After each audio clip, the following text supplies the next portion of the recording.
Dans... Voilà. Bonjour à tous, bienvenue pour le Calisthenics Science Podcast épisode 35. Et oui, c'est encore le retour, parce que l'an passé on avait déjà c'est notre grand retour qui n'a pas été très long. Le retour numéro 8. Donc le troisième retour, c'est pour faire le buzz comme on l'avait dit l'an passé, c'est pour amener des gens à venir sur le podcast. Et puis vu qu'on avait fait beaucoup d'épisodes aussi, il fallait vraiment le temps de tout réécouter, vraiment bien se remettre à jour. Et donc, suite à pas mal d'interactions avec certains de nos auditeurs qui nous disaient qu'il fallait reprendre les podcasts, qu'on faisait du chouette contenu, ça nous a motivés à reprendre. Et en plus, ici, on a pas mal de choses à raconter et quelques projets pour la suite.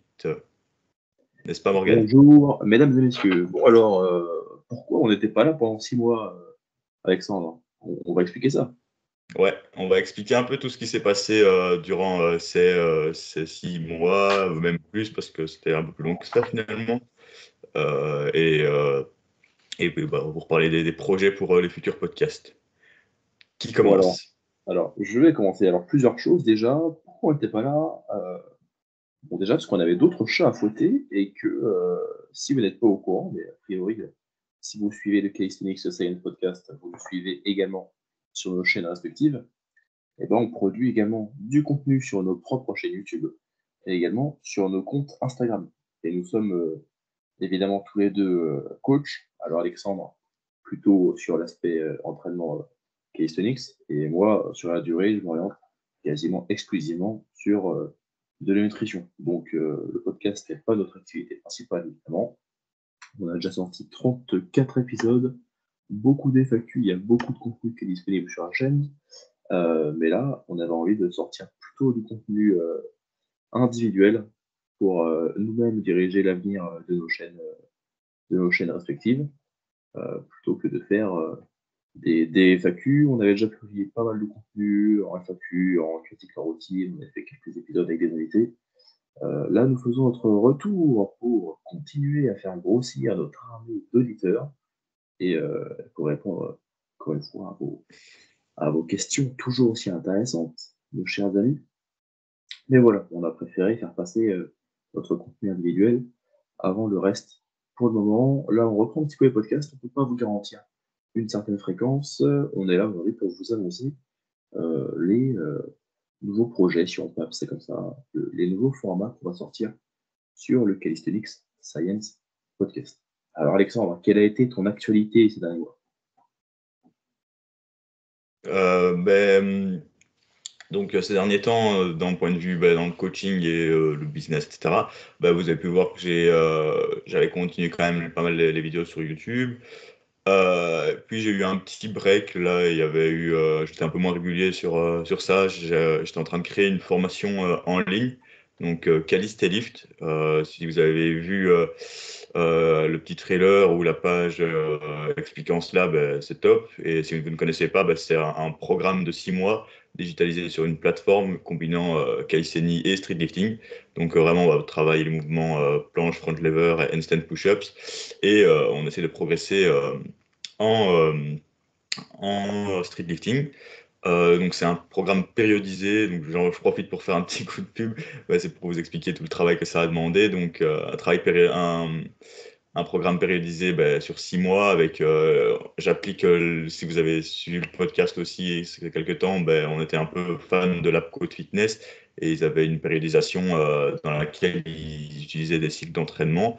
J'applique ces principes et j'applique aussi certains training tips que j'ai eu avec Stenix. Donc, c'est 2 méthodologies en une. Et c'est une méthodologie qui fonctionne et qui est assez facile à mettre en place. Et donc, j'ai dû alimenter la plateforme, faire du contenu là-dessus. Et en parallèle, comme on a dit avec Morgane, comme Morgane l'a mentionné, quelques projets. Et puis, la vie privée a été aussi assez compliquée ces derniers temps. J'ai justement fait une vidéo expliquant ça. Et donc, ça demandait quand même beaucoup. Voilà, on a une vie à côté. Et voilà, c'était une expérience qui s'est passée. Et maintenant, on est chaud. On continue dans ce qu'on fait sur nos contenus respectifs. et on s'apprête à vous proposer du nouveau contenu ici sur le podcast en plus de ce qu'on fait. Donc voilà. Et de toi, de ton Ok. côté, Morgan? Alors, moi, pour ma part, plein de choses. Alors, j'étais avant dans un emploi à temps partiel que j'ai désormais quitté, qui n'était pas vraiment en rapport avec l'entraînement ni la nutrition. Donc là, je suis désormais nutritionniste à temps plein donc pour des consultations et des suivis nutritionnels. J'ai sorti mon site internet www.morgan-nutrition.com. Bon, il n'est pas tout à fait fini, mais vous pouvez déjà me contacter via le formulaire en bas de page. J'ai sorti quelques vidéos YouTube, mais ce n'était pas le focus. Par contre, je me suis mis à faire beaucoup plus de posts Instagram, environ un par semaine, sur différentes thématiques, en plusieurs slides, du contenu assez bien référencé. Ah oui, mais évidemment. J'ai reçu les résultats de ma formation Mac Nutrition University, donc je suis désormais un nutritionniste certifié Mac Nutrition. Voilà, ce qui me donne une fabuleuse crédibilité et qui me permet de vous faire, en toute légitimité, des posts d'une très haute qualité. Voilà, je me suis également moi, beaucoup investi ces derniers mois dans mes propres entraînements de tennis. Vous le saviez déjà si vous suiviez le Calisthenics Science podcast. Mais là, désormais, le tennis, c'est dans mon top 3 des priorités de ma vie en ce moment. Et je m'entraîne en ce moment 5 à 6 fois par semaine, à hauteur de 2 heures à chaque fois. Donc ça progresse très fort. Je suis également préparateur physique dans mon club de tennis, secondairement, en plus de la nutrition. Donc voilà ce que j'ai fait ces derniers mois. Et c'est ce que je vais continuer à faire dans les mois à venir, a priori. Alors Alexandre, quel va être le nouveau format des prochains podcasts, a priori? Quel est le projet? Ok. Donc, on avait, comme on l'a dit plus tôt, on a l'impression de faire un peu le tour à chaque fois avec les FAQ. Il y a quelques questions qui se répètent.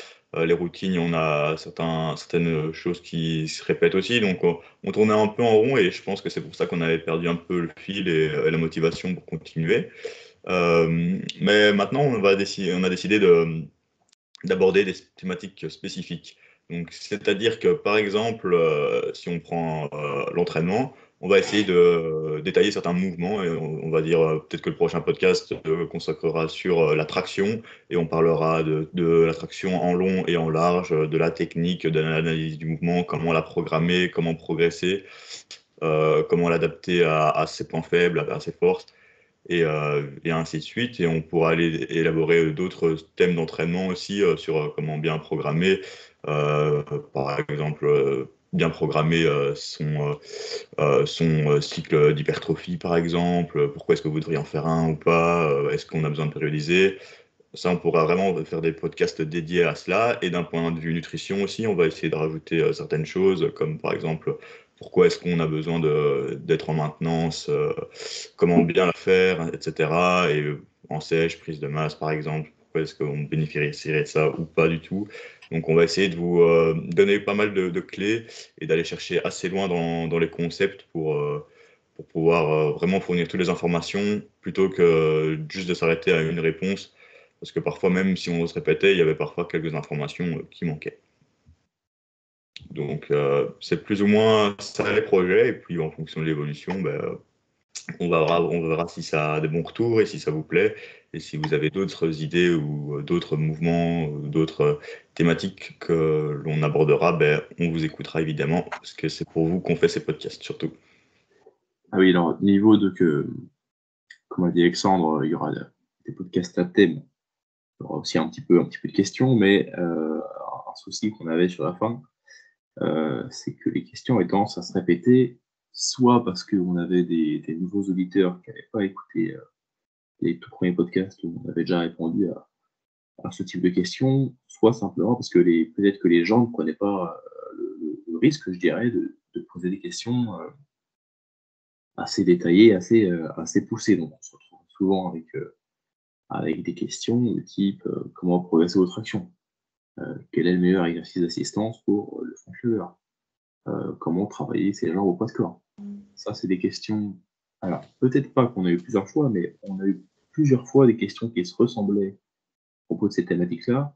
Donc, quelque chose qui va être intéressant dans le fait de faire des podcasts à thème, c'est que ça va aussi servir à je dirais, la majorité silencieuse, qui sont les auditeurs qui ne posent pas de questions, mais qui sont intéressés par le contenu globalement que l'on produit. Donc, qui veulent juste écouter du contenu, presque peu importe le sujet, mais ces gens-là ne vont pas être ceux qui vont poser des questions. Donc, on va nous-mêmes prendre l'initiative d'aborder d'autres sujets que les sujets qu'on abordait sur les questions généralement posées, quoi. Ouais, et on va garder quand même le format FAQ, mais peut-être sur base beaucoup moins régulière. Et c'est vrai qu'on n'en a pas parlé non plus, mais je pense qu'on va quand même aussi continuer à inviter certaines personnes intéressantes, comme on a pu le faire auparavant. Ah bah, je pense déjà qu'au prochain podcast, on va inviter Alexandre Antrobowski, Qui est l'invité habituel. un nouvel invité spécial avec qui je partagerai le podcast. Moi, l'hôte principal du Case to Science Podcast. Je vais Un faire invité venir temporaire. ce jeune coach, cet invité très spécial et très temporaire, à qui on va laisser sa chance lors du prochain épisode du Case to Science Podcast. C'est ça, c'est ça. Ah oui, Mais voilà, on espère que... je voulais parler aussi, ce que je vous ai parlé de ce que j'ai fait ces derniers mois, mais il y a quelque chose que j'ai commencé il y a quelques semaines seulement, et si vous me suivez sur Instagram, chose que vous devriez faire, @morganber, MORGANBER, c'est que Et si vous n'avez pas vu sa dernière vidéo YouTube, allez la voir. bien sûr, elle est également sur YouTube, Morgan Bernardo, U à la fin, Bernardo sur YouTube. Je suis en sèche en ce moment. Je suis en sèche. Je perds du poids assez rapidement, à hauteur de 1 kg, 1 kg 1 par semaine. Pour l'instant, je suis au milieu de la 5e semaine. J'ai commencé à 87 kg 1 et là j'étais hier à 82,4. Je suis en train de sécher. Donc c'est quelque chose que je partage sur YouTube parce que c'est l'occasion pour moi de vous faire suivre un petit peu mon trajet, mon voyage, mon parcours pendant cette période de sèche, en vous bombardant d'informations théoriques et pratiques pour vous mieux réussir vos périodes de perte de poids. Donc, je documente à la fois mes progrès, mais tout en balançant un maximum d'informations, en vous partageant mon expérience, mes connaissances de nutritionniste. Et jusqu'à maintenant, ça plaît plutôt bien à la communauté, parce que je pense globalement que dans la nutrition, le sujet de la perte de poids est le sujet phare, en fait. Et c'est également ce qui intéresse particulièrement les gens qui sont dans le milieu de la musculation, euh, parce que idéalement, tout le monde voudrait, enfin, beaucoup de gens voudraient un physique athlétique, sec. Certaines personnes sont plutôt intéressées par le fait de ressembler à un gros ours très fort, très musclé, mais pas particulièrement shredded, mais beaucoup de gens veulent idéalement, sur la durée, obtenir une shape qui peuvent tenir plutôt bien sur toute l'année et un taux de body fat auquel ils se sentent assez esthétiques. Donc jusqu'à Et maintenant, surtout en calisthénie. et surtout en calisthénie, On n'a parce pas qu'il y intérêt a, à être comme un gros ours. alors pour le streetlifting, ça peut être bien être un gros ours, mais oui, pour la calisthénie, pour votre force relative, c'est certainement mieux sur la durée d'une année d'être un petit peu moins lourd, d'être un peu plus proche du 12-15% body fat que du 18-20%. Et encore, je vous balance ces données-là, mais toutes les méthodes de mesure du taux de masse grasse euh, sont toutes assez, je dirais pas approximatives, je dirais peut-être inexactes. Donc ça, c'est un petit peu des paroles jetées en l'air, mais pour un pratiquant d'un sport nécessitant une bonne force relative, c'est-à-dire calisthénie, gymnastique, escalade et autres, c'est bien de rester à l'année assez, j'ai envie de dire assez sec, mais il faut pas pousser la chose à un point où vous ne mangez pas suffisamment pour produire des bonnes performances à un bon niveau d'énergie à l'entraînement. Et d'ailleurs, sur la durée, mais on en a parlé plein de fois dans le podcast, Il va par moment falloir passer par des périodes de surplus calorique pour continuer à faire du muscle et donc ensuite continuer à faire progresser votre potentiel de force. Mais grosso modo, sur la durée, maintenir un physique assez mince, assez sec, c'est ce qu'il vous faut pour avoir du succès en calisthénie. Yes, yes. Donc, bah voilà. Et ouais. Donc, Let's go, Alexandre qui redevient un débutant du podcast à faire une phrase ça va, 1000% mais gênante. j'enchaîne avec une petite anecdote que j'ai eue ce week-end. Et T'as hésité à la raconter. j'ai trouvé ça assez surprenant pour illustrer un peu ce que je fais moi aussi ces derniers mois. Donc, je suis pas en train de faire une sèche agressive comme Morgane. Moi, j'essaye de maintenir mon poids depuis quasiment 1 an déjà. Donc, alors qu'avant, j'avais tendance aussi à faire quelques cycles où je le réduis un petit peu. Et là, la maintenance, c'est pas trop mal. On va dire ça, j'arrive à progresser à l'entraînement petit à petit et être assez laxiste au point de vue nutrition. Sauf que ici, avec les fêtes et tout, j'avais eu tendance à prendre un peu avec un stimulus d'entraînement qui me faisait prendre un peu plus. Donc, parce que j'étais vraiment dans une fourchette de base de rep assez basse pendant assez longtemps. Et là, j'ai eu quelques fourchettes assez hautes sur des exercices un peu polyarticulaires. Et donc, j'ai eu tendance à prendre un peu plus de masse. Et du coup, j'ai décidé de retraquer grâce à la nouvelle application Macrofactor Oh oui, que Stronger by Science a lancée. Et elle est très sympathique. Donc, pour traquer, si je vous recommande, vous pourrez la trouver sur leur page, je suppose. Et donc, il y a pas mal de choses à faire. C'est vraiment très intuitif. Enfin, c'est vraiment un outil super intéressant pour ceux qui sont intéressés par le tracking. Donc, est-ce que tout le monde a besoin de traquer? Je ne sais pas, mais si vous aimez bien traquer, en tout cas, c'est excellent. Ça vous oui, alors apprendra qu'est-ce que tu beaucoup. peux nous dire sur Macrofactor? Moi, j'ai pas téléchargé l'appli, mais je peux demander quelles étaient les features que ça, que ça permettait. Qu'est-ce qui fait que c'est peut-être mieux qu'un MyFitnessPal? Moi, personnellement, pour les auditeurs, je vous annonce que moi, j'utilise MyFitnessPal, hein, qui est l'application, je crois, numéro 1 de tracking alimentaire. Elle est gratuite et elle fait le job pour la plupart des choses comment dire, pour la plupart des choses que l'on attend d'une application de tracking. Et qu'est-ce qui fait que Macrofactor peut être sympa aussi? Donc, Microfactor, il faut savoir qu'elle est payante. MyFitnessPal, je pense qu'il y a une version gratuite et payante. C'est ça. Macrofactor, je pense qu'elle a l'avantage d'avoir une intelligence artificielle qui va vous coacher un peu plus et euh, qui va vous refléter un peu plus vos tendances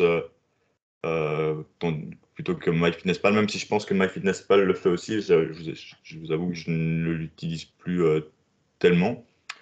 Elle a aussi l'avantage que la base de nutrition qu'ils ont réalisée, donc c'est-à-dire ils ont mis par exemple tous les ingrédients avec les macros qui correspondaient aux ingrédients. Elle est quand même plus précise que MyFitnessPal. Surtout si vous êtes américain, je pense qu'ils ont vraiment adopté leur, euh, leur calcul sur ça, mais même internationalement, je pense que c'est ce qu'il y a de plus précis. Et un point très intéressant, c'est vraiment pour le débutant, ben, il aura plus qu'à mettre, euh, par exemple, ils vont facilement estimer la maintenance énergétique, la quantité d'énergie qu'il faut pour prendre du poids, pour perdre du poids, et ils vont appliquer une petite formule pour vous aider à prendre ça progressivement.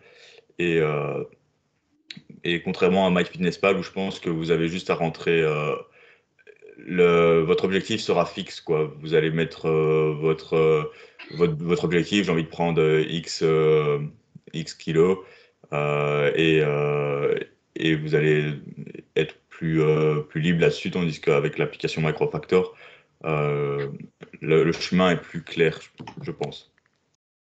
Ok. Après, je me rappelle plus exactement tous les avantages qu'il y avait. Euh, je reprends. Tac.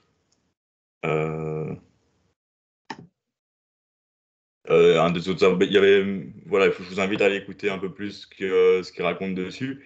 Moi, je l'ai vraiment pris parce que je soutiens absolument les personnes qui ont créé cette application pour avoir plus de précision et pour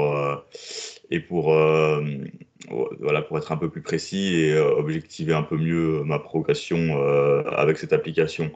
Maintenant, en maintenance, je ne peux pas vous dire si ça fonctionne vraiment parce que mon poids se maintient, donc oui, mais j'ai pas encore essayé vraiment de faire. Par exemple, si on a un objectif de prendre 1 kilo, ils vont nous demander est-ce qu'on est agressif. Je pense que ouais, l'application prend beaucoup plus compte des préférences individuelles aussi.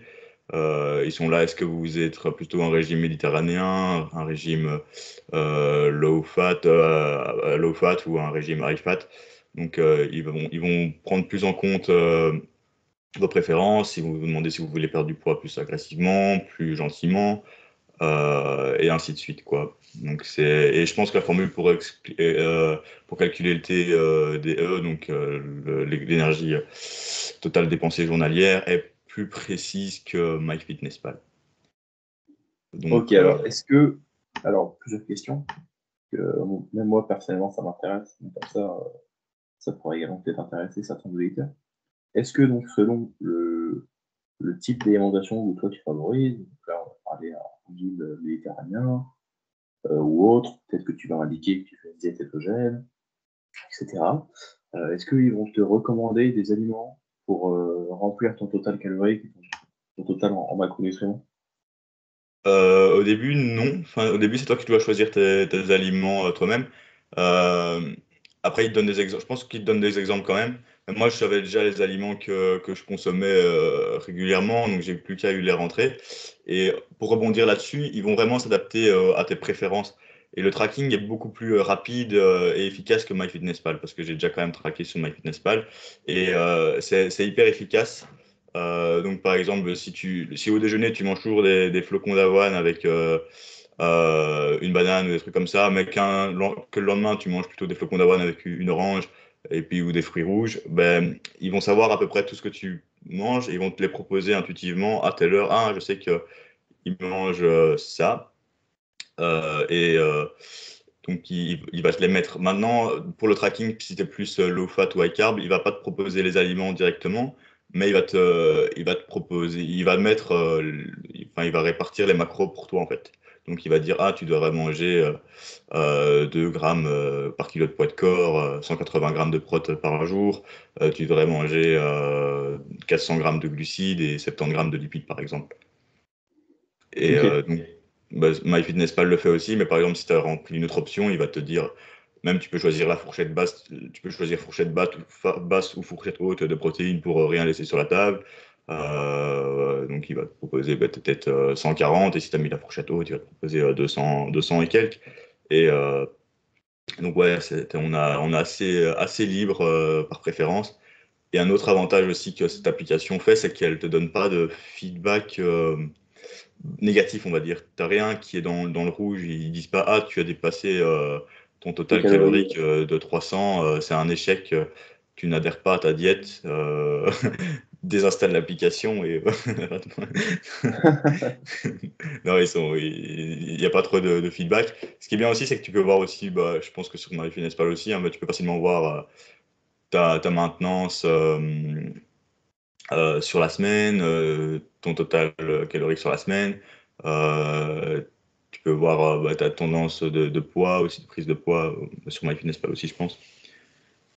Donc voilà, c'est Ouais, quelques features en plus. Et le prix est pas très cher, hein. Je crois que si tu prends à l'année, ça te coûte 50 balles, quoi. Donc, ok. Et dernière chose, est-ce que tu as l'option de pouvoir scanner des codes barres d'aliments avec yes. le caméra de ton téléphone? Et est-ce que toi, ça t'est déjà arrivé de scanner un aliment qui n'était pas dans un banque de données et d'avoir pu l'ajouter? Non, non, je n'ai pas scanné. Mais c'est vrai que j'aurais pu le faire. Et ce que j'ai fait aussi, c'est que j'ai ajouté des trucs manuellement.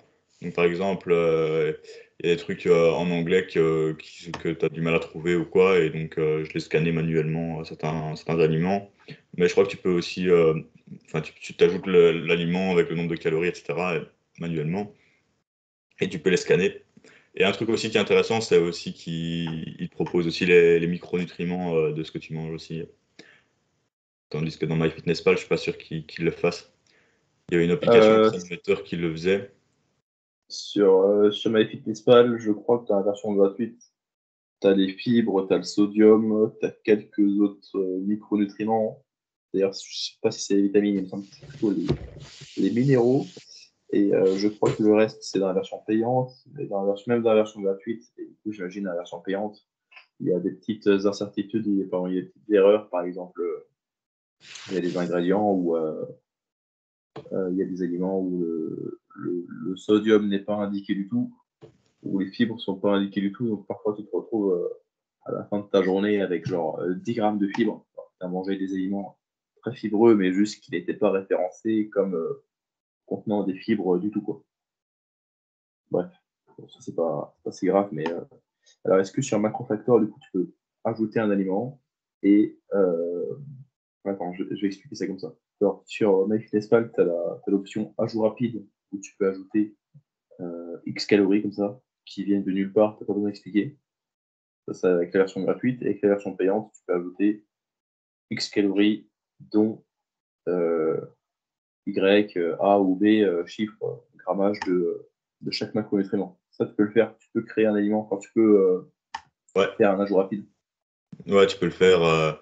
Par exemple, bah, pour une anecdote, moi je mange du bœuf maigre, donc du haché de bœuf 100%, et dans l'application, ils me proposaient pas, même quand je mettais lean beef, ouais, donc il faut savoir que c'est en anglais, ben, j'arrivais pas à tomber sur du bœuf pas maigre. Donc c'était toujours du bœuf avec 10 ou 20 grammes de lipides. Et du coup, bah, j'ai pu faire mon propre bœuf maigre, moi. Et du coup, j'ai mis bœuf maigre et tu le customises et tu peux taper tout, hein. Tu peux mettre le profil même en micronutriments aussi et l'ajouter dedans, quoi. Ok, ok. Je capte. Bon, très bien. Et C'est recommandable. clairement, niveau ergonomie et tout, je trouve ça hyper simple, quoi. C'est génial. Ça prend pas longtemps de traquer. Tu peux traquer tout à la fin. Hop, tu vois le truc. C'est top. Et, Ok. c'est, et ce qui est bien, c'est que euh, j'avais utilisé Renaissance Périodisation App avant, et dans Renaissance Périodisation App, ils calculent que les protéines des sources animales et donc pas des végétales. Et donc, je pense qu'on arrivait à une quantité de protéines un peu énorme, contrairement à ici où ils calculent quand même les sources à peu près de tout, quoi. Bon, après, ça dépend du coup, parce que toi-même, après, tu peux ajuster et du coup réduire ton objectif de protéines à peut-être 1,5. Ouais, Enfin, et après, comme ça, tu acceptes. Alors, par exemple, une petite parenthèse. Je me souviens, il y a peut-être de ça 2 ans, j'ai écouté un podcast de Revive Stronger. Donc, Revive Stronger, c'est une équipe de coach de bodybuilding, grosso modo, menée par Steve Hall, c'est un bodybuilder naturel. Et il y avait une question, une FAQ, on lui demandait, oui, quand tu fais une prise de masse très haute en glucides, où tu manges beaucoup de riz, de pâtes, et tout, comment tu comptes tes protéines? Et lui, il disait qu'il comptait que la moitié du grammage de protéines pour ces sources de protéines qui étaient d'une moins bonne qualité que des sources animales ou végétales de haute qualité. Donc, en l'occurrence, si dans ces 100 grammes de riz, il y avait 7 grammes de protéines, ben, en fait, il en comptait que 3,5 par 100 grammes de riz, pour compenser par la moindre qualité des protéines dans ces végétaux. ok, ouais. Ça, c'est vrai que c'est la question du siècle. Mais c'est vrai que c'est une bonne formule. Et en général, bah, si tu tapes la fourchette haute, bah, au moins, t'es sûr d'être bon, quoi. Oui, voilà, dans le doute. Ou alors, par repas, tu t'assures d'avoir ton seuil de leucine, donc issu de protéines de bonne qualité. Et après, le reste, tu peux les compter normalement si tu as eu déjà suffisamment de protéines de qualité dans ton repas. Mais à Ok. l'inverse, si tu devais faire un repas uniquement avec des sources de protéines d'une moins bonne qualité, et bien dans ce cas-là, tu augmenterais vraiment significativement la quantité pour compenser. Yes. Bon, on va continuer sur l'anecdote que je voulais raconter, du coup. Vas-y. Ben, en plus de la maintenance, actuellement, mes entraînements ressemblent beaucoup plus, focus beaucoup plus sur les skills. Et je garde une petite maintenance en street lifting. Et en janvier, j'avais eu en janvier, à mon avis, c'était fin novembre ou décembre. euh, Mes potes de la NPSC avec qui on a organisé la première compétition de street lifting en Belgique organisaient des qualifications ce week-end. Et j'avais beaucoup hésité à participer cette année ou à me dire, OK, on a travaillé beaucoup sur le front lever et tout, et j'ai envie de vraiment de maximiser mes adaptations, vraiment maîtriser cette straddle planche et encore augmenter un peu mon temps de maintien en front et peut-être pas tellement chercher encore à augmenter le street lifting, même si on avait progressé avec ça en même temps. Donc c'est une décision qu'on avait prise avec mon coach et on s'était dit, OK, on va pas participer cette année et peut-être à l'avenir se focaliser un peu plus là-dessus. Bon, dans le programme, j'avais encore du dips en maintenance, des tractions en maintenance, et on essayait quand même d'améliorer encore ce maxi, mais avec moins d'emphase, plus d'emphase sur la planche. Donc ça, c'est le programme que je suis depuis déjà 10 semaines. Donc j'avais décidé de participer comme juge à la compétition des qualifications. Donc, c'est pas encore la compétition. Là, c'était les qualifications pour la compétition. Donc, les qualifications sont passées ce 30 janvier et la compétition se passera en juin. Dans ma tête, la compétition se passait un dimanche, mais c'était un samedi. Et du coup, ben, je suis arrivé en retard pour être juge et tout, donc en dernière minute et tout. Donc c'était une grosse erreur, j'étais un peu désolé et tout. Et du coup, j'arrive un peu en retard et les poids moyens n'étaient pas encore passés. Tout le monde et Gwen, donc l'organisateur, me dit OK, bah, ce serait bien pour te faire pardonner, tu participes alors. Puis j'étais bah, allez, je suis pas entraîné, je viens de faire ma semaine d'entraînement. Là, j'ai encore des courbatures aux fesses. J'avais fait une grosse séance de dips lestés, handstand push-up, c'est développé incliné et du squat en tempo, au moins 10 séries et tout. Donc j'étais un peu lessivé. Et donc c'est mon septième jour, c'était mon jour de repos normalement et mon septième jour d'entraînement de la semaine. Et je voyais aussi des autres mecs qui me disaient ah mec vas-y participe hein, t'as le niveau puis c'est que les qualifications et puis pourras participer en juin et en juin je pourrais quand même m'entraîner peut-être 2 mois parce que le coaching s'arrêtera normalement en mars fin mars. Et du coup je me suis dit allez pourquoi pas participer au moins atteindre les qualifs et y aller à la cool. Donc voilà, sans trop d'entraînement, finalement, sans attendre, ben, sans trop forcer non plus sur les lifts, j'étais assez surpris de ce que j'ai fait, quoi. Donc j'ai pas battu de record spécialement, mais j'ai quand même j'ai quand même été assez propre sur certaines reps. Donc bah, pour résumer les passages, muscle up, j'ai réussi 10 kilos sans en faire jamais.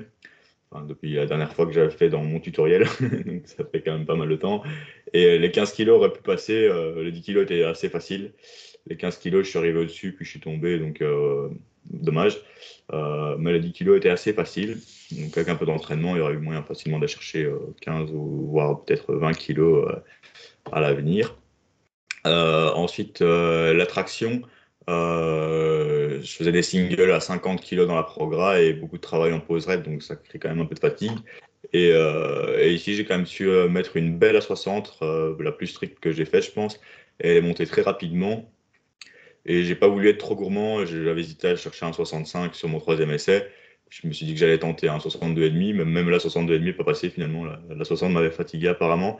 Donc il manquait quelques centimètres pour la 62,5. Donc voilà, même avec la semaine et sans avoir été très frais, bah, un petit 60 qui est bien passé. Je pense que j'avais jamais été aussi beau à 60, on va dire. Ensuite, le dips, bah, donc j'avais fait un dips lourd la veille, puis fait développer incliné, donc j'étais un peu fatigué. Et bah, il se trouve que j'ai passé un petit à 95. Donc la 85 elle a volé, la 95 est très bien passée. Et malheureusement, la 100 n'est pas passée. Donc, ça démarrait très bien, et puis mes triceps ont lâché. Je pense que maintenant, il faudrait que je travaille plus mon extension en fin de mouvement et mettre un peu plus d'explosivité. Là, on s'aperçoit que pendant tout le programme, on a beaucoup travaillé sur les pecs. Donc, c'était souvent plus le facteur limitant. En bas, je perdais fort mes pecs, j'ouvrais directement. Et ici, ici, maintenant, même le début de la poussée est très bon. Et c'est juste sur la fin, là, le lockout qui pose problème. Et donc, vu que mes triceps lâchent sur les trois quarts de la montée, mes pecs partent en avant, et donc je rate ma rep. J'avais pas beaucoup de jus, donc c'était très lent, hein, mais c'était assez contrôlé. Donc. Mais voilà, à mon avis, les 100 kilos en étant frais et tout, ça va voler. Et peut-être plus spécifiquement, avec un peu plus de focus dessus, je pense que je pourrais vraiment bien les caler. Et ensuite, c'est le squat. Donc là, j'étais assez surpris parce que j'avais pas fait de travail lourd depuis longtemps. Donc on a travaillé pendant quasiment un an en technique, en barre haute principalement. Puis on a maxé un peu en barre haute.